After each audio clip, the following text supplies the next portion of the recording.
Vous le savez, Noël, c'est dans quelques jours. Votre journal La Provence vous a concocté une émission 100% Noël avec des reportages, des invités. Il y a même le Papa Noël. Vous savez quoi?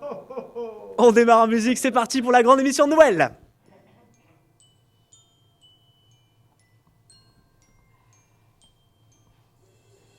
I don't wanna look for Christmas.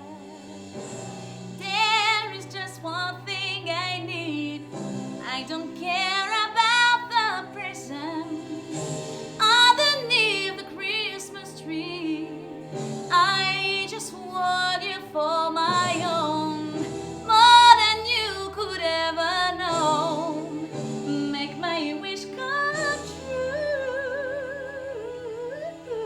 All I want for Christmas is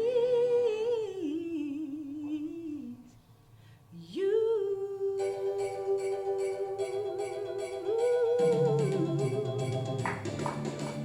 I don't want a lot for Christmas. There is just one thing I need, and I don't care about the present underneath the Christmas tree. I don't need to hang my stocking there upon the fireplace. Santa Claus will make me happy. Wear the toy on Christmas Day, 'cause I just want you for my own, more than you could ever know. Make my wish come true. All I want for Christmas is you. You, baby. I won't ask for much this Christmas. I won't even wish for snow. And I'm just gonna keep on waiting underneath the mistletoe.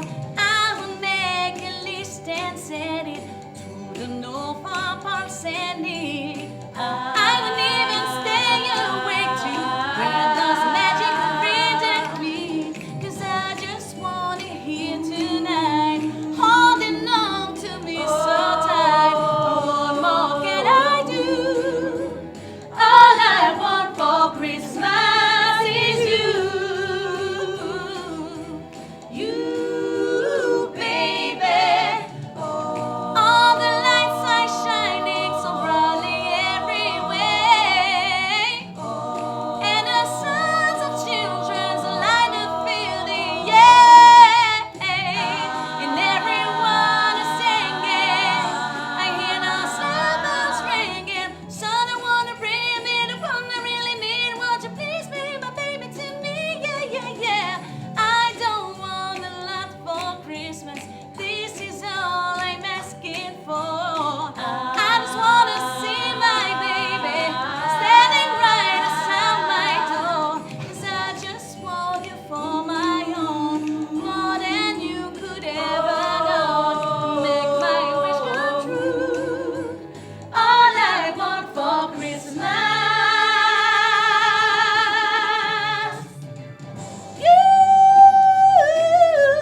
You, baby.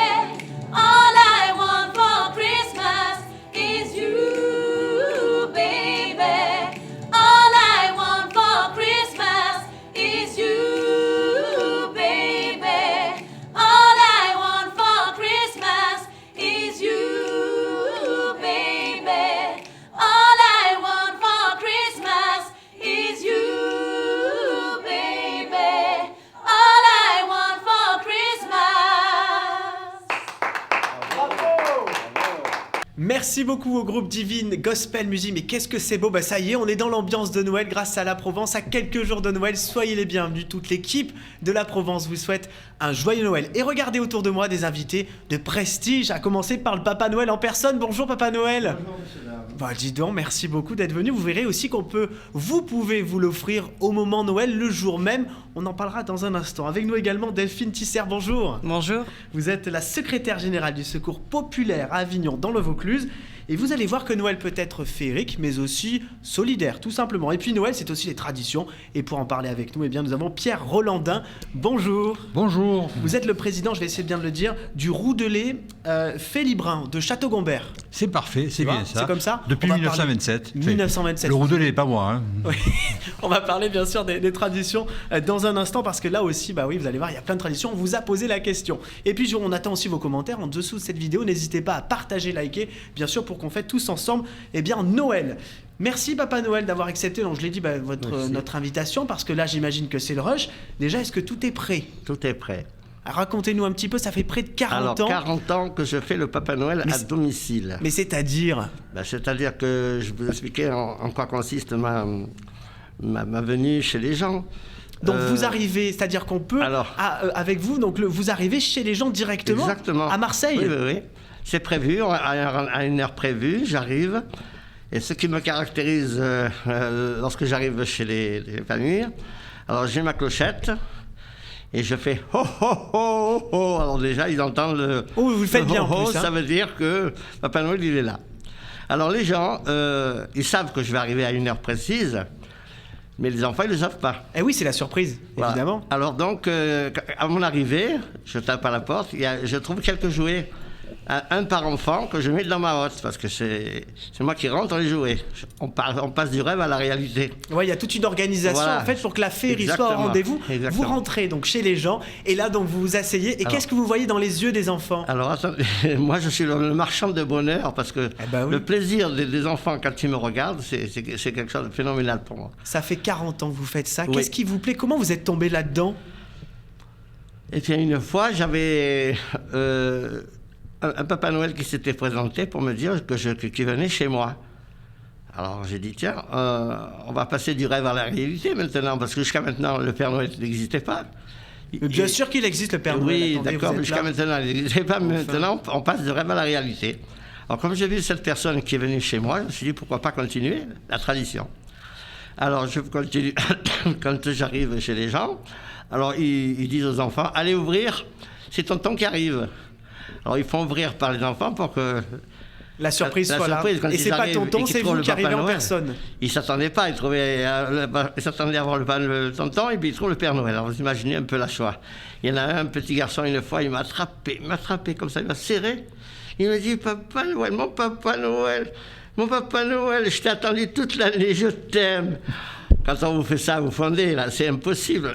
C'est une drogue en fait. Vous avez besoin chaque année, c'est votre j'adore, rendez-vous. J'adore ce que je fais. Évidemment, cette période pour vous, elle est intense puisque le 24, vous enchaînez toute la soirée Exactement. jusqu'à minuit. Entre Vous allez chez les gens. 20h et minuit, Entre 20h et minuit. je fais 10 familles.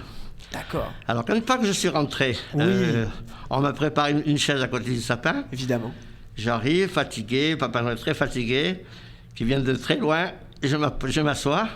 Et puis je rassemble tous les enfants autour de moi, en leur disant, mes enfants, je vais vous raconter l'histoire du Père Noël, c'est-à-dire mon histoire. Alors je viens d'un pays où il fait très très très très froid, ça s'appelle le pôle Nord. C'est pour ça que j'ai des gants. Et je suis venu avec mon traîneau et mes rennes que j'ai mis sur le toit. Ils m'attendent avec tous les cadeaux que les enfants m'ont commandés. Voilà, ça je raconte pas. C'est mon histoire. Et Ils ça sont dure à contents. peu près 15 minutes. 15 minutes. Alors, 15 minutes et top c'est chrono, pas hein, fini. parce C'est pas fini. qu'il faut y aller quoi. Et oui, c'est pas fini. Une fois que j'ai raconté l'histoire du Père Noël, alors à ce moment-là, je fais chanter tout le monde Petit Papa Noël. Ça met de l'ambiance. Petit, je l'entends. Attendez, je suis sûr que Delphine connaît cette chanson. Ah bah je suis obligé. Petit Papa Noël, quand il descendra du ciel. Ok, c'est bon, ça on Alors, connaît. Une jouée par milliers. Ça, on peut N'oublie gérer. pas mon petit soulier. Bravo. Bravo en tout cas. Alors vous savez quoi, dans un instant on va continuer avec vous le Papa Noël, mais chers amis, vous savez que bah voilà, il y a beaucoup de people dans le Vaucluse, dans les Bouches-du-Rhône, dans notre belle Provence, et ils ont un message pour vous, figurez-vous. On regarde. Chers amis, lecteurs de la Provence, je vous souhaite un bon Noël, de belles fêtes de fin d'année. Je suis fidèle lecteur de la Provence depuis des années, donc bonne fête à tous les Provençaux, que vous soyez dans le Vaucluse, dans les Bouches-du-Rhône, dans la Haute-Provence, dans la Basse-Provence. Je pense souvent à vous et j'ai hâte d'y retourner. Allez, bonsoir à toutes et à tous. C'est Marius. On est en Provence en plus, et c'est là où je vis. Donc je tiens à vous souhaiter des bonnes fêtes de fin d'année, et surtout un bon Noël, une bonne nouvelle année à venir avec plein de bonnes résolutions que j'espère que vous allez tenir, que ce soit sur le plan sportif ou sur votre plan personnel ou sur votre plan professionnel. Surtout, n'oubliez pas la tradition. La tradition en Provence, c'est quoi? C'est les 13 desserts et de rajouter une assiette pour le pauvre le jour du réveillon de Noël et le jour de la nouvelle année. Allez, à tous, écoutez, de bonnes fêtes de fin d'année. À bientôt. Marius. Bonjour à tous. Eh bien, aux lecteurs de la Provence, aux équipes de la Provence et naturellement à tous les Provençaux, je souhaite de très joyeuses fêtes de Noël et 2023 bonheur dont peut-être certains à partager ensemble. Je vous embrasse. Salut, c'est Patrick Hernandez. Je viens vous souhaiter une très bonne fin d'année et un joyeux Noël avec tous les desserts que l'on ne va pas oublier évidemment et tous les bons produits que nous avons en Provence. Profitons-en. Eh bien, à vous tous, une très bonne année, un joyeux Noël. Salut, c'est Patrick Hernandez. Born to be alive. On reste alive surtout. Bonjour à tous, c'est Evangélie. Je tenais à souhaiter à tous les lecteurs de la Provence un joyeux Noël avec de l'amour, du partage et de la paix. Alors, bonne fête de fin d'année à tous les lecteurs de la Provence. Joyeux Noël! Bonjour, je m'appelle Dave et je vous souhaite à vous, tous les lecteurs et toutes les lectrices du journal La Provence, une excellente année 2023. Et je vous embrasse tous et toutes. Bonjour, c'est Michel Thor. Je voudrais souhaiter à mes amis de la Provence et d'ailleurs, justement, un très joyeux Noël et puis une année 2023 lumineuse, magnifique. Je vous souhaite le meilleur. Je vous aime. Donc juste cette petite vidéo pour vous souhaiter à tous les lecteurs de la Provence une bonne et heureuse année, des fêtes sublimes, parce qu'en ce moment, passer de bons moments, c'est très cher. Ça vaut de l'or, pour pas dire de l'électricité. Donc bonne et heureuse année, joyeux Noël, régalez-vous, pas d'excès et attention quand vous roulez. À bientôt. Il est né le divin enfant. Pour tous nos amis provençaux, on vous souhaite un joyeux Noël et de très très bonnes fêtes de fin d'année. À très bientôt. En musique. Ah, Feliz Navidad. Feliz Navidad. Feliz Navidad. Prospero año y felicidad. Feliz Navidad. Feliz Navidad. Feliz Navidad. Prospero año y felicidad.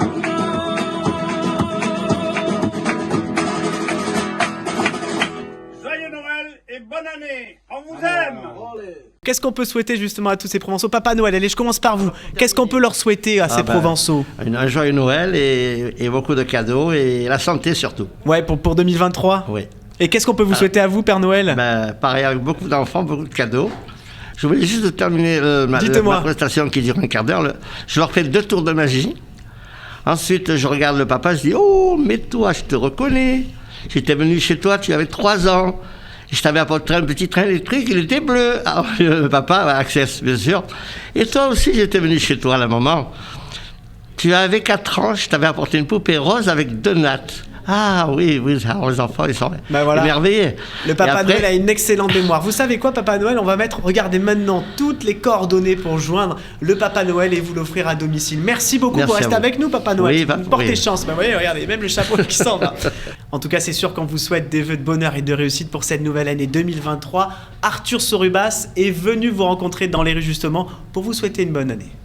Qu'est-ce qu'on peut vous souhaiter pour cette fin d'année? Que tout aille mieux, parce qu'effectivement on vit une triste période en ce moment. Que les choses se calment dans le monde, qu'il y ait quelque chose qui soit fait, notamment pour l'Ukraine, et puis que le Noël soit source de sérénité pour tous les gens autour de nous et ailleurs. La santé. Mais ça c'est banal, la santé. Oui, non, mais la santé, c'est pas banal, la santé. Que je meure pas pour la fin de l'année.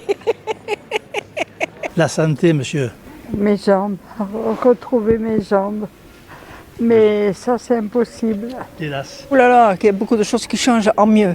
Parce qu'en ce moment, tout va mal. De la joie et de la sérénité pour tous. Alors, je souhaite que les gens soient plus corrects, plus sociables et qu'ils s'entraident davantage, vous voyez, parce que ça n'existe plus non plus. Hein. Et moi, je souhaite à tout le monde de pouvoir trouver sa voie et pas toujours rester dans les voies un peu conventionnelles vers lesquelles on nous porte. S'occuper de soi et de ses proches et tout sera bien après. Nous aurons 90 ans au mois de janvier, tous les deux. Que ça continue, oh non. Si, convivial, couple, oui. chérie. Oui. Ah oui, si on continue en couple, c'est génial. Avec nous également en plateau, eh bien, on a Delphine Tisser qui est secrétaire générale du Secours Populaire en Vaucluse. Vous avez fait un petit peu de route pour nous, pour venir jusqu'ici à Marseille. Ça y est, alors vous avez des bonnets, mais ils sont pas rouges, ils sont verts. Expliquez-nous pourquoi. Ah, ça, c'est toujours la grande histoire quand on intervient dans les écoles. Nous, il est vert parce que c'est la couleur de l'espoir. Et chez nous, c'est les Pères Noël verts. Mais on n'est pas en confrontation puisque, en fait, on est juste... de la concurrence. Hein. Du tout. Non. Ça, c'est ma couleur. Du tout. Voilà, couleur. Chacun sa couleur, chacun son rôle. Le vert, c'est plutôt la partie lutin qui collecte et qui, justement, permet au rouge d'offrir le plus de bonheur possible et au plus large d'entre nous. C'est une période, c'est vrai, magnifique, mais aussi parfois très compliquée parce qu'il y a un décalage, en fait. Il y a toute cette féerie et puis il y a aussi cette solidarité qui doit s'organiser. Vous représentez cette solidarité. Comment ça se passe? Depuis 1976, le Secours Populaire propose justement aux enfants et aux familles en difficulté des jouets, des livres, des colis. Expliquez-nous un petit peu comment tout ça s'organise. Alors, on reste surtout sur nos habitudes, effectivement, de collecte matérielle, mais on développe de plus en plus tout ce qui est autour de l'humain. Alors, l'humain, c'est-à-dire des moments festifs, alors soit avec des familles qui accueillent d'autres familles, soit avec des restaurants à qui on lance un appel et s'ils ouvrent le 24 ou le 25, ils offrent quelques repas à des familles qui n'ont pas les moyens de fêter Noël dignement. Et effectivement, après, tout ce qui est distribution de cadeaux, collecte de cadeaux, et depuis quelques années, les fameuses boîtes de Noël. Mais cette année, on a demandé aux gens de continuer les boîtes de Noël, mais de revenir sur nos fondamentaux avec la collecte de jouets, principalement neufs ou en très très bon état. Des friandises aussi, parce qu'on essaye d'apporter aussi de la chaleur autrement que par du matériel. On essaye d'apporter des moments. Sur le Vaucluse, par exemple, le 24, on distribuera on fera une maraude spéciale le midi avec Orizo, la société de bus, qui nous offre un bus pour pouvoir bouger sur Avignon et aller à la rencontre du public dans la rue. Qu'est-ce qu'on constate au fil des années avec le Covid qui est passé par là? Ça change beaucoup? Beaucoup d'isolement, Souvent, on nous interpelle en nous demandant si la pauvreté augmente, mais moi je trouve que ce n'est pas la bonne question.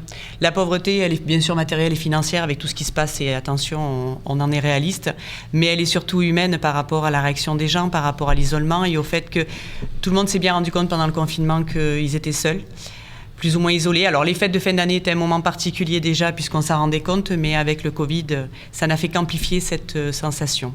Donc c'est important de...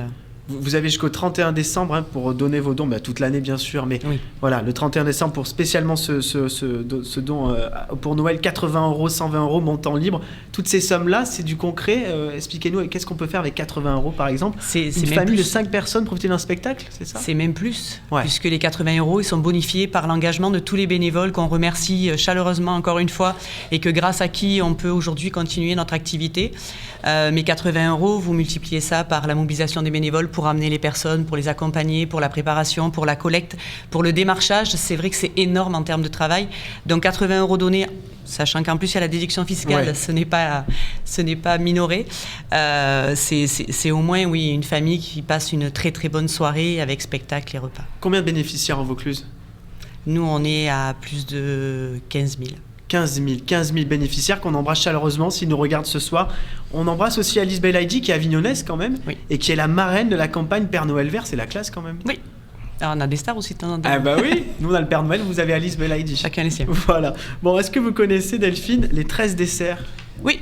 Je suis de province. Ouais, mais alors est-ce que vous les connaissez vraiment? Non, on connaît jamais. Ah voilà, on connaît jamais vraiment. Ça tombe bien, dans un instant, on a notre invité pour en parler. Mais juste avant, Arthur Soribas vous a posé la question partout en Provence. Alors, c'est quoi votre réponse? On regarde. Quels sont pour vous les 13 desserts? Oh, j'en connais pas beaucoup. Je dirais les amandes, peut-être les oranges. Ouais, les meilleurs. Et quoi encore? Et clémentine. Non. Les clémentines. Il y a d'abord les 4 mendiants. Les amandes, les noisettes, les figues sèches. Ça, c'est la préfiguration des 4 ordres mendiants de moines. Après, il y a les mandarines, les oranges. T'as presque tout dit. Oh, je suis le nez 13 là-haut. Oh là là. Les noisettes, et la bûche. On a bien vieilli, on ne s'en souvient plus. Nougat blanc, nougat noir. Les fruits en sucre, qu'est-ce qu'il peut y avoir? L'ananas, les bananes flambées. Ah, ça c'est bon ça, les bananes flambées. Les fruits exotiques. Il y a la pâte d'amande. Nous, on mettait des amandes également et des abricots secs. Évidemment, les bûches glacées, les bûches non glacées, avec des fruits, avec de l'amande, avec du chocolat. Qu'est-ce qu'on peut vous trouver encore? Ça fera partie des 13 desserts. Vous? Moi? Ah mon Dieu! Bien sûr, comme on est à Aix-en-Provence, les calissants. C'est délicieux, c'est particulier. Après, vous avez la pompe à l'huile, la pompe au beurre, vous avez le raisin. Et les dates. Et il y a le vin cuit. Parce que bien entendu, on ne peut pas se passer du vin cuit pour manger tout ça. Et quelques chocolats, et tout ça compte dans les 13 en fait. Eh ben dis donc, il y en a des 13 desserts. Alors est-ce que vous pouvez, Pierre Rolandin, je rappelle, vous êtes président du Roudolet Félibrin à Château-Gombert. C'est vrai que les 13 desserts, ça parle à tout le monde, mais il y a plein de choses. Alors d'où qu'ils viennent ces 13 desserts? En fait, ils ont tous raison. Ah. Ils ont tous raison parce que... Même Arthur Soribas fait partie des 13 desserts, c'est notre reporter. Il y a une petite proposition. Oui, absolument. Parce qu'en définitive, la liste des 13 desserts, elle n'a pas été publiée au journal officiel. Donc, il y a les fondamentaux, c'est-à-dire ce sont ce qu'on appelle les mendiants, il y a le nougat blanc, le nougat noir, il y a les figues sèches, tout ça, les amandes. Et après, autour de tout ça, chacun y met un peu ce qu'il veut. Donc, ce qui fait que à la culture et à l'habitude et à la tradition de chaque famille se fait ses 13 desserts. Pourquoi c'est important de les faire, les 13 desserts à Noël? Parce que c'est vrai que souvent, il y a beaucoup de cadeaux, beaucoup de nourriture, beaucoup de choses sur la table. Ça rappelle quoi, les 13 desserts? Et c'est nous, c'est la Provence, c'est notre culture, c'est nos traditions, c'est ses habitudes familiales, c'est le bonheur de se retrouver. On casse l'amande, on trouve une amande coupée en deux, on la partage avec son voisin. Donc, en fait, c'est un petit peu la Madeleine de Proust. On revient chaque année en décembre, on sort les 13 desserts et tout ce qui va avec, et on passe un joli moment en famille. Et ça varie donc selon les localités, c'est ça? C'est ça, chaque région a ses habitudes. Nous, à Château-Gombert, on a les Alors, nôtres. à Château-Gombert, pas à Marseille, attention. Château-Gombert. Confondons pas, c'est pas pareil. Attention. Voilà. Qu'est-ce que vous avez, vous, à Château-Gombert? C'est quoi la particularité? La particularité, en fait, c'est dans la façon dont avec le Roudolet, on transmet cette culture. Oui, parce que le Roudolet, ça existe depuis belle lurette, 1927. Wow. 1927 et en fait notre vie, notre passion et notre motivation, c'est de transmettre les valeurs de la culture provençale en général. Et c'est vrai que quand on arrive à la période de Noël, on a pas mal de choses qui se retrouvent et qui sont condensées à ce moment-là. Les 13 desserts en sont une. Alors par exemple, nous on les rend vivants parce que avant-hier soir on a fait une soirée, une veillée de Noël, où les gens ont pu voir les santons s'animer dans la salle du spectacle du Roudolet, et ont dégusté les 13 desserts que je vous ai apporté en venant, et on partira pas tant qu'on ne les a pas finis. Eh ben, évidemment qu'on partira pas. Qu'est-ce que vous constatez dans l'intérêt? Est-ce que c'est quelque chose qui revient un petit peu chez les gens, ce besoin comme ça d'aller voir nos racines? Moi, je dirais différemment. Je pense que c'est jamais parti. C'est jamais parti parce qu'en fait... on fait de grandiloquents, mais nous, gens de Provence, ça fait partie de notre culture. Et quand on arrive au moment des 13 desserts, on fait les 13 desserts. Eh oui. Voilà, c'est comme ça, je dirais presque que c'est pas négociable. C'est pas négociable. Qu'est-ce qui va se passer le 15 janvier? 15 janvier, c'est la pastorale. Alors là, la pastorale, si vous voulez, c'est la quintessence de toutes les fêtes de Noël. C'est l'annonce par les bergers de la naissance du Christ à Bethléem, ou plutôt en Provence, parce qu'on sait tous qu'il est né en Provence. Voilà. Et c'est une pièce qui se déroule en plusieurs actes, avec le regroupement de la population, et avec des aventures, avec des péripéties, avec de la rigolade, avec aussi beaucoup d'émotions. Et ça se termine tous ensemble dans les tables pour fêter la naissance du Seigneur. Et c'est au centre de culture. Hein. Centre de culture provençal à Château-Gombert. Voilà. Et c'est le 15 janvier. 15 janvier à 15h, c'est un dimanche. Voilà. Donc vous pouvez passer un moment en famille, c'est bien agréable. Merci en tout cas Pierre Rolandin. Donc on vous met bien sûr toutes les infos ci-dessous. Roudolet Félibrin de Château-Gombert. Exactement. Est-ce que le Papa Noël mange tous les desserts en même temps, les 13 desserts? Comment ça? Il n'a pas le temps. Lui, avec la barbe, il peut rien manger, le pauvre. Bon, en tout cas, ça donne bien envie, je sais pas vous, mais nous, ça nous met l'eau à la bouche. Je me rattrape après. Oui, on se rattrape après, ou même pendant. Tiens, voilà, c'est ce qu'a constaté Arthur Soribas, qui est allé voir Brandon Dehan. Vous le connaissez, c'est le chef évidemment pâtissier de l'Housteau de Beaumanière au Beau-de-Provence. Et justement, la pièce maîtresse, c'est la pièce maîtresse d'un repas de Noël, c'est souvent une bûche, la bûche de Noël. Et vous allez voir que le chef est parti sur le thème de l'enfance. On regarde tout ça.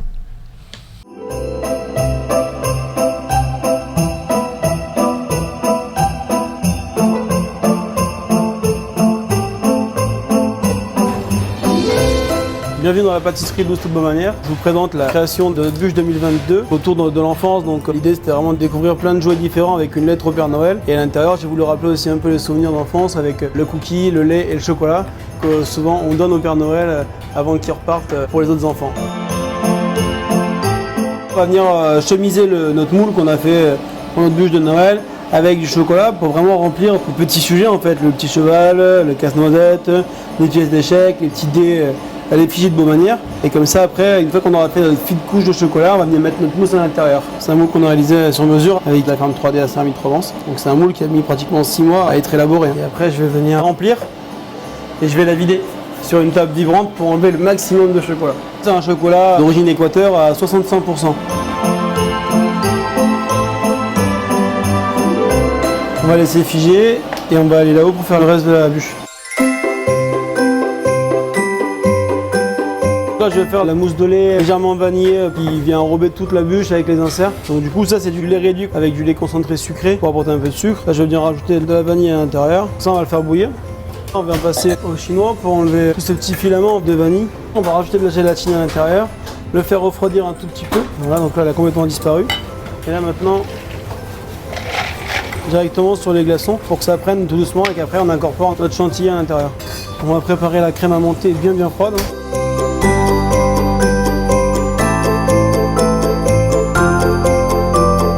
Elle est encore toute mousseuse, elle est vraiment très peu montée quoi. On va ajouter d'autres crème montée.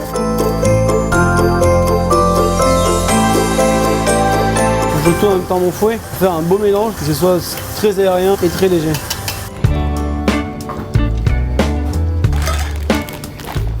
On a l'insert qu'on va mettre à l'intérieur de notre bûche, un biscuit au chocolat de chaque côté, donc un cookie vraiment aux 3 chocolats cuits et une confiture de lait. On va venir rajouter donc en plus de ça une pâte à cookies crue et un croustillant à la cacahuète et au cookie. On va venir nous mettre notre mousse à l'intérieur. Là, le but c'est vraiment de venir dans les petits recoins qu'on a dans la bûche parce qu'ici on fait pas ça, on va avoir beaucoup de trous d'air et après à la fin quand on va découper ça fragilise la bûche. Donc là, notre insert ici. Donc on termine.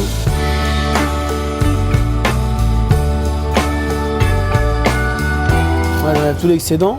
On la met au congélateur pendant 4 heures, le temps qu'elle prenne bien à l'intérieur. Parce que souvent on va laisser 1 heure, mais au cœur c'est pas pris, donc du coup on veut démouler. Il y a tout qui se casse, ça s'arrache, et là c'est la fin du monde.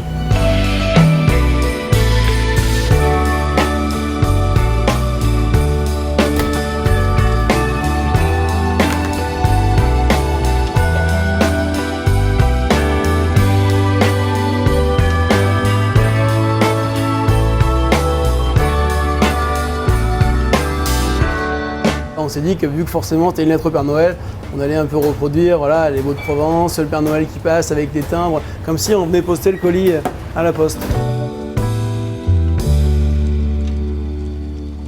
Et je précise que cette magnifique bûche, cher Père Noël, coûte 85 € et vous avez jusqu'au 20 décembre pour la commander. Les invités, est-ce que ça vous dit un petit peu de musique ? Bien sûr. Avec plaisir. Oui, ok, ça tombe bien, puisque le groupe Divine Gospel Music revient tout de suite sur le plateau de la Provence. On regarde. When the night has come and the land is dark and the moon is the only light we see. No, I won't be afraid. No, I won't be afraid. And just as long as you stand by me. So darling, darling, stand by me. Stand by me.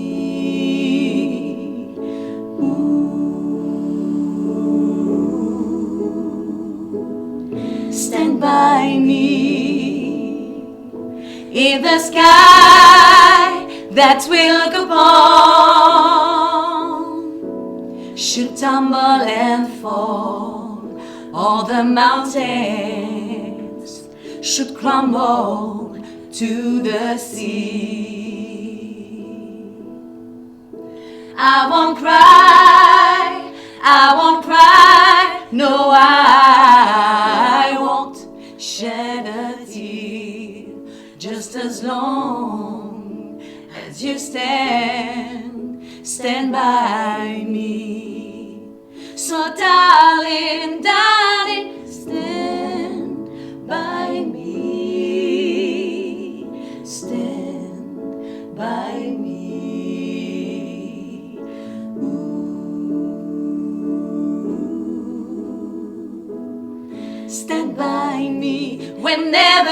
you're in trouble, won't you stand by me?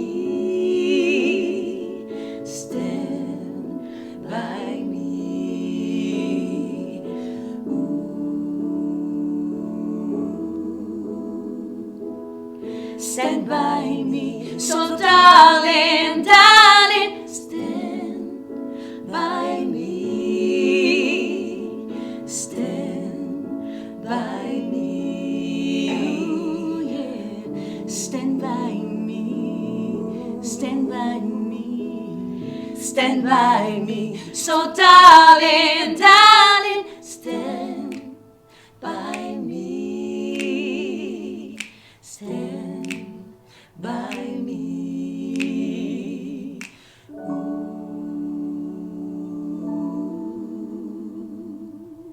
Stand by me, stand by me, stand by me, stand by me. Et on parlait tout à l'heure justement de tradition, il y en a une autre tradition, et c'est pas Pierre qui va nous dire le contraire, c'est la crèche provençale. Ah. Vous la faites, vous, chez vous, la Bien crèche? sûr. Bien sûr qu'on l'a fait dans les règles de l'art, c'est-à-dire qu'on va chercher la mousse à la colline, on prépare l'endroit où on va la faire, et puis on positionne les santons avec les enfants, avec les petits-enfants, quoi. Et chaque année, on agrandit la crèche avec ce qu'on est allé chercher à la foire aux santons que nous avons inaugurée et à laquelle nous participons régulièrement d'ailleurs pendant toute la saison de décembre. Et ben voilà, Pierre, je vous propose de partir à Carpentras, pas très loin de chez Delphine, dans le Vaucluse, chez Christiane et Gérard, qui réalisent chez eux, entre le canapé et la table à manger, une crèche XXL, une tradition familiale qui émerveille évidemment toute la famille, mais surtout les petits-enfants, une crèche qui fait tellement du bien qu'on appelle ça la créchothérapie. On regarde ça.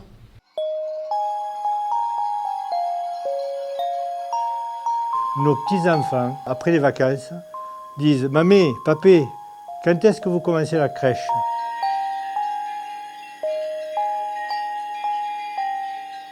C'est un grand déménagement qu'il faut réaliser puisqu'on a un piano, on a un vaisselier, on a pas mal de meubles là-dessous, mais qui nous servent de support. Les enfants sont émerveillés parce que de toute façon, pour eux, la crèche, ça y est, c'est une tradition. On a pu réaliser notre rêve, c'est-à-dire passer le relais à nos petits-enfants.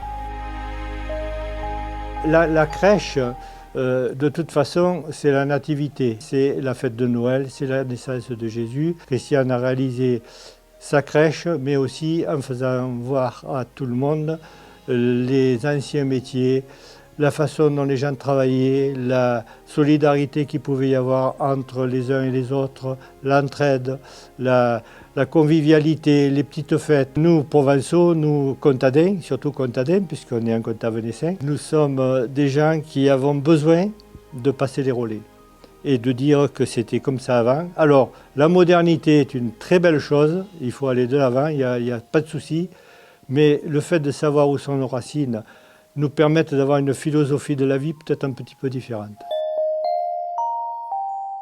La magie, elle est toute simple. Les gens qui arrivent et qui sont sincères, ils regardent, ils sont apaisés, ils écoutent la musique et à un moment donné, le sourire apparaît, les soucis s'envolent. On appelle ça, nous, la créchothérapie parce qu'on a vu des gens repartir avec le sourire, avec la joie de dire « Tiens, vous nous avez redonné espoir, vous nous avez aidé à surmonter des soucis, des problèmes. »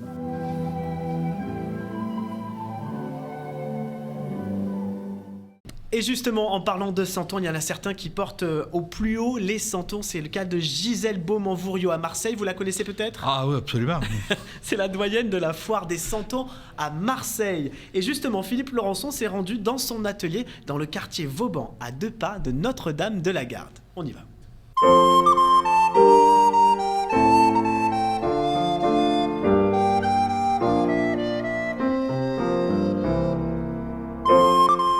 1223, Saint François d'Assise, qui est notre saint patron de tous les santonniers, fait une crèche vivante en Italie pour la première fois. À la suite de ça, toutes les crèches étaient dans les églises. Et puis en 1789, en France, on ferme les églises pour faire la Révolution, pour arrêter le clergé. Et donc en Provence, on est un peu têtu. Hein. Vous voyez, on est quand même la seule ville où les canons de Louis XIV, ils sont tournés vers la ville et pas vers la mer. Donc ça veut dire qu'on est un peu têtu. Et on avait la matière première. Donc les gens, comme ils ne pouvaient plus aller dans les crèches, dans les églises, eh bien ils se sont représentés. Ils avaient des trous d'argile. On a un terrain argileux en Provence. Donc ils sont allés au fond du jardin récupérer un peu d'argile et ils ont commencé à façonner des personnages. Et de fil en aiguille, les centonniers, qui n'existaient pas comme nom, ont commencé à faire de belles choses. Jusqu'en 1850, que le premier centonnier vraiment connu et marseillais, c'est Jean-Louis Laniel. Il était au panier et il a créé les premiers moules, parce qu'avant c'était sans moules. C'est notre premier centonnier, c'est Jean-Louis Laniel. On part du morceau d'argile, là, et de ce morceau d'argile, avec des outils. Chaque centonnier a des outils tout à fait différents. Là, moi, ce sont des outils de dentiste qui sont... Chaque centonnier se fait ses propres outils pour pouvoir sculpter de la masse d'argile pour pouvoir créer son propre santon. Une fois que ce santon est fait, qu'on va le sortir donc de nos mains, on va en faire un moule parce qu'on ne va pas pouvoir reproduire chaque fois à la main. Pour faire ce moule, il va se faire en 2 parties. C'est un moule qui va se faire en plâtre, parce que la qualité du plâtre, c'est que ça va absorber l'humidité de la terre et que ça va pouvoir se décoller. Tous les centonniers font des moules en plâtre. Il n'y a aucun centonnier qui a trouvé le système pour faire des moules en aluminium ou en fer ou en bois. Non, c'est le plâtre. De ce premier moule qu'on appelle moule mère, on sait bien pourquoi, on va en faire un second qui sera le moule de fabrication. C'est pour ça que ça se transmet aussi de famille en famille, parce que les moules mères sont sur les étagères et qu'on prend les moules mères que nos parents ont fait et on garde les mêmes modèles. Et quand il va être ébarbé, lavé, passé à l'éponge, on va le laisser sécher et on va le mettre dans un four. Ce four, il est dans l'atelier, c'est un four à céramique. On le cuit, nous on cuit à 1080, il y a ces centonniers qui cuisent à 980, on cuit entre 980 et 1080. On cuit pendant 12 heures. Nous, on met 3 heures en ce qu'on appelle petit feu, c'est-à-dire 300 degrés, pour continuer à évacuer la vapeur d'eau, si tant est qu'il y en ait encore dans les santons, pour éviter que ça casse. Et après, le grand feu se met pour arriver à 1080. Lorsqu'il sort du four, d'abord on le sort 48 heures après, à complet refroidissement, pour éviter qu'il y ait un choc thermique si on ouvrait tout de suite. Et là, on va attaquer la phase de peinture. Alors un centonnier, il n'est pas plus fort que les autres, sauf qu'il a une technique pour apprendre, pour peindre. On ne peint pas n'importe quoi, à n'importe quel moment. On va peindre en premier, ce qui est le plus compliqué, puisqu'on peut tenir le santon, il n'y a pas d'autre couleur. On va peindre le visage, on va faire les yeux, parce que c'est la partie où donner un regard et c'est la partie un peu la plus compliquée. Et après, on peint le santon. On a l'habitude de dire qu'on peint un santon comme on s'habille le matin. C'est-à-dire qu'on ne va pas peindre le chapeau le matin quand vous partez. Vous commencez par mettre un t-shirt et puis vous mettez, s'il fait froid, vous mettez votre manteau et vous mettrez votre bonnet en partant. Eh bien, un santon, ça se fait comme ça aussi, parce que quand on peint un santon, on le tient par le chapeau et par le socle. Donc par la tête et par le bas, donc c'est les 2 dernières étapes. Je pense que dans chaque région, il y a des centonniers dans le Gard, il y a des centonniers dans le Vaucluse, il y a des centonniers dans les Bouches-du-Rhône. On doit tourner autour de 250, je pense. Et il y a de très belles choses qui se font de partout. Notre activité, c'est une longue histoire familiale. Mes parents sont devenus centonniers en 1946. Et à la suite de ça, mon frère s'est installé centonnier en 1969 et moi en 1972. Et depuis 2004, ma fille, qui est à Tarascon, a aussi son entreprise de santon. Donc c'est une longue histoire familiale. Et vous le savez, la Provence vous embarque dans cette féerie de Noël grâce à ce plateau exceptionnel ici avec le Père Noël. Alors je crois que Pierre, vous avez un petit message justement pour le Père Noël. Et oui, justement, alors ma petite fille a commandé une trottinette rouge. Oui. Surtout ne l'oubliez pas parce qu'elle a été adorable. Non, je serai présent le 24 décembre. À l'heure qu'on aura convenu, sans problème, avec tous les cadeaux qui ont été commandés. Parfait. Il est au taquet, le Père Noël de la Provence. Delphine, un dernier mot. Comment on fait pour vous aider, pour être efficace avec chacun ses moyens? On rappelle un petit peu comment on peut vous aider ? Tout simplement en tapant secourspopulaire.fr. Ils trouveront Voilà, soit le plus efficace, proche ou soit le... Voilà. Toujours à faire. Bon, voilà, donc ça c'est plus efficace. Merci en tout cas au Secours Populaire Français et notamment du Vaucluse des Bouches-du-Rhône d'être venu ici. Vous vous rendez compte, Vaucluse, c'est près de 15 000 bénéficiaires. On parle un petit peu toujours de féerie, ça vous va ? Oui. Alors là, attention, c'est un traîneau qui va vous faire concurrence, Père Noël. Celui de Didier et Linda à Rognac. Ah ben c'est simple, ils transforment chaque année leur van en un traîneau grandeur nature, des guirlandes, un Père Noël sur le toit, désolé, des sucres d'orge, des bonhommes de neige. C'est la concurrence alors. Où donner la tête. Oui, vous allez voir ça, c'est assez impressionnant. Et c'est justement Fiona Enovis qui nous fait la visite guidée. On regarde. Et bonsoir, je vous présente mon van et je souhaite à tout le monde un joyeux Noël et de bonnes fêtes de fin d'année.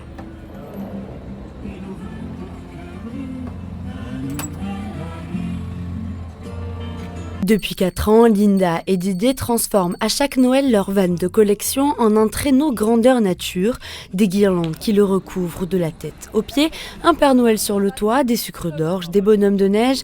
On ne sait plus où regarder et on ne peut pas le rater. À Rognac, il fait fureur. On a commencé par 2 guirlandes et puis ça finit comme ça. Ça finit avec je ne sais pas combien de milliers d'ampoules à la sortie. Puis voilà, après on est invité à droite à gauche, dans les villages environnants. Alors au niveau achat, trouvailles, il y a le réseau des vides-greniers, il y a le réseau des magasins. La préparation, ça peut se faire sur 2-3 jours de base. Et après c'est toute la semaine des raccords, des rajouts, du changement. Plein de choses, comme le traîneau est fait main, donc je l'ai fait déjà il y a plusieurs mois. Et après il a fallu l'habiller et puis l'éclairer. Donc il y a plein de choses qui sont faites en amont. Et après on met tout en place. Je crois que si on n'aime pas Noël, on ne le fait pas. Donc voilà, Casse-Noisette il est là. Et puis on fait Noël. Pour les enfants et puis surtout pour les grands aussi en même temps. Ça attire beaucoup les enfants et nous les adultes, parce que pour nous on est encore enfants. On est resté dans l'esprit d'enfant. Et moi je dis que quand on fait des choses comme ça, je veux dire, ça illumine les yeux des enfants, c'est magique. C'est Noël, c'est magique pour tout le monde, quoi, je pense. Et vous le savez, à quelques jours de Noël, les illuminations sont partout. Delphine, à Avignon ? Oui, il y en a partout, Château-Gombert aussi. Château-Gombert aussi, bien sûr. Votre traîneau, Papa Noël, il est illuminé aussi ? Oui, j'ai bien dit votre traîneau, hein. Bien entendu. En tous les cas, vous savez que dans le Vaucluse, eh bien, il y a le leader mondial de l'illumination, ça s'appelle Blacher Illumination. Les Champs-Élysées, c'est eux. Mexico, New York, la plupart des capitales européennes, c'est aussi eux. Et bien justement, face à la sobriété énergétique, ils se sont dit, qu'est-ce qu'on peut faire ? Ça tombe bien, avec 50 ans de savoir-faire, ils ont rapidement trouvé une solution. On regarde tout ça et on en prend surtout plein les yeux.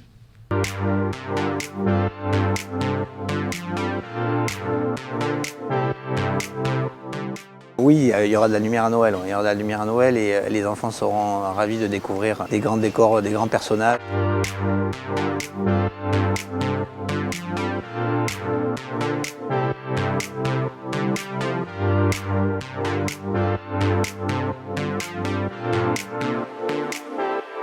La LED a permis il y a 20 ans de réduire la consommation de 90%. C'est-à-dire qu'on a déjà divisé par 10 la consommation des illuminations par rapport à ce qui existait il y a 20 ou 30 ans. Si je fais un exemple avec les Champs-Élysées, le projet 2022 des Champs-Élysées, qui est un nouveau projet, on a aujourd'hui une consommation de 11 500 kW sur la période totale, ce qui équivaut à la consommation annuelle d'un foyer, un appartement de 50 m² de 2 personnes.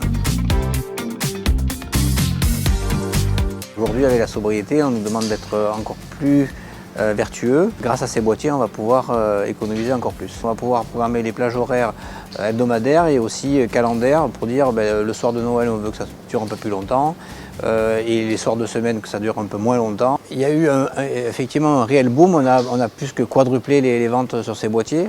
Donc c'est du coup une solution qui convient aux mairies.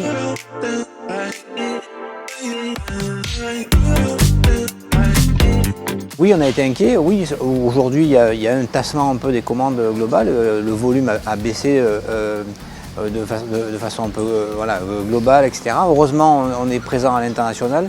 Donc ce qu'on a préparé depuis des années, le déploiement de faire 50% de notre chiffre d'affaires à l'international, ça nous permet aussi de sortir notre épingle de jeu parce que la crise est aujourd'hui européenne et pas mondiale. Et aujourd'hui, donc on peut effectivement espérer avoir un Noël assez lumineux. Ah, ça fait plaisir de voir toutes ces illuminations. Une qui nous a illuminés aussi avec son groupe, c'est Magali. Bonjour. Bonjour Maxime. Merci en tout cas pour ce spectacle. Alors c'est pas fini, il reste encore une chanson. Divine Gospel Music, un émerveillement pour ces fêtes de fin d'année. Vous avez une tournée juste incroyable partout dans la région. Vous êtes notre petite fée en fait là. Exactement, on m'appelle la fée Clochette. Ah voilà, je savais bien. Il y a le Père Noël et puis il y a le groupe Divine Gospel Music. Voilà, donc merci de nous rejoindre sur ce plateau de la grande émission Noël. Vous achevez là dans quelques jours une grande tournée. Parlez-nous un petit peu de cette tournée, de ce spectacle. Comment il a été construit ? Alors c'est un spectacle que nous avons créé il y a quelques années. En fait, pour répondre à des demandes de chants de Noël en cette période de fin d'année où les gens ont besoin d'être heureux, de se sentir un petit peu allégés. Avec le froid qui arrive, on a besoin de se réchauffer en écoutant des chants de Noël et ça fait du bien au cœur. C'est un spectacle qui est waterproof, vous le jouez autant à l'intérieur qu'à l'extérieur. Hein. Oui, exactement. C'est très bien trouvé. Ah, c'est pas mal ça. Bravo. Non, parce que c'est vrai que voilà, je vois vous êtes dans les dates, par exemple le 24 à Cavaillon, à l'extérieur, à Aubagne le 23, Château-Renard le 22. Vous êtes un peu partout. Voilà, les retours des gens quand on vous voit. Déjà, il y a tout, parce que le gospel, on va parler du gospel quand même. C'est pas que chanter le gospel, c'est en soi, c'est physique. Le gospel, c'est le cri du cœur, c'est le chant de l'âme.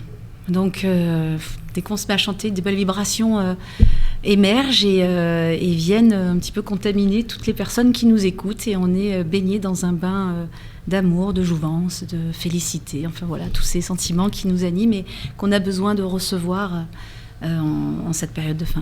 On vous a vu vous métamorphoser, c'est vrai que c'est très solaire. Vous, comment vous avez rencontré le gospel, Magali ? J'ai rencontré le gospel il y a quelques années. J'ai fait partie d'un groupe de gospel qui s'appelle les Gospel Singers à Hyères et qui était dirigé par Olivier Leroy. Et j'ai découvert cette musique et en découvrant cette musique, j'ai compris pourquoi j'étais chanteuse. En 2010, ça a commencé ensuite Divine Gospel Music. Hein. Alors, en 2010. Effectivement, donc ensuite j'ai fait une tournée en tant que choriste dans toute la France. Quand cette tournée s'est achevée pour moi, j'ai décidé de monter mon groupe de gospel parce que j'étais saisie d'une telle ferveur, d'une telle émotion que j'avais vraiment envie de retrouver ces sensations-là en chantant. Et rien de plus beau que le gospel pour pouvoir exprimer ce qu'on est à travers tous ces messages d'amour et de paix. C'est vrai que le gospel, c'est le jazz, le blues, la pop, le rock, il y a tout qui se mélange dans le gospel. Comment on arrive justement à... Il faut savoir tout chanter, quoi. En fait, le gospel, ou du moins le negro spiritual, est à l'origine de tous ces styles musicaux. Donc, du negro spiritual est né le gospel, ensuite le jazz, le New Orleans, le blues, le rock, la pop. Toute notre musique actuelle vient du gospel. Magali, vous allez terminer cette émission. C'est vous qui allez conclure avec la chanson All Night. Expliquez-nous un petit peu, voilà, pourquoi ce choix ? Pourquoi ce choix ? Déjà parce que Mariah Carey, c'est mon idole, entre autres, avec Whitney Houston. Que dans mon adolescence, j'ai été bercée par la musique afro-américaine, et notamment par Whitney et Mariah Carey, il m'était impensable de ne pas intégrer un titre de Mariah Carey dans notre répertoire, bien qu'Holy Night, c'est pas spécialement sa chanson, c'est une reprise. Mais en tout cas, cette version-là est très belle et j'espère qu'elle vous plaira aussi. On va découvrir ça dans un instant. Juste les dates. Bien sûr, vous serez demain, donc le 17, à Marseille, en centre-ville, en déambulation. Le CC Grand Vitrolles, c'est aussi demain. Disons, vous n'arrêtez pas, disons. À Auriol, Marseille, le 18 encore. Et puis, on vous met bien sûr toutes les dates. Château-Renard, le 22. On vous souhaite une bonne fin de tournée. Ça va redémarrer ensuite à la rentrée. Là, il va y avoir notre spectacle. On aimerait bien, mais on va faire une petite pause. Oui, il faudrait un petit peu, faut reposer un petit peu sa voix. En tout cas, merci pour cette féerie. Vous nous avez amené en tout cas ici. Joyeux Noël à tous les invités et à vous aussi qui nous regardez vraiment du fond du cœur. Tout le service vidéo de la Provence, mais aussi web, et tout le journal La Provence vous souhaite vraiment du fond du cœur de bonnes fêtes. J'espère que vous avez passé un bon moment. On termine donc avec le groupe, et puis je vous dis à très bientôt sur laprovence.com. Merci à vous. Merci. Joyeux Noël, à bientôt. Merci. Holy night.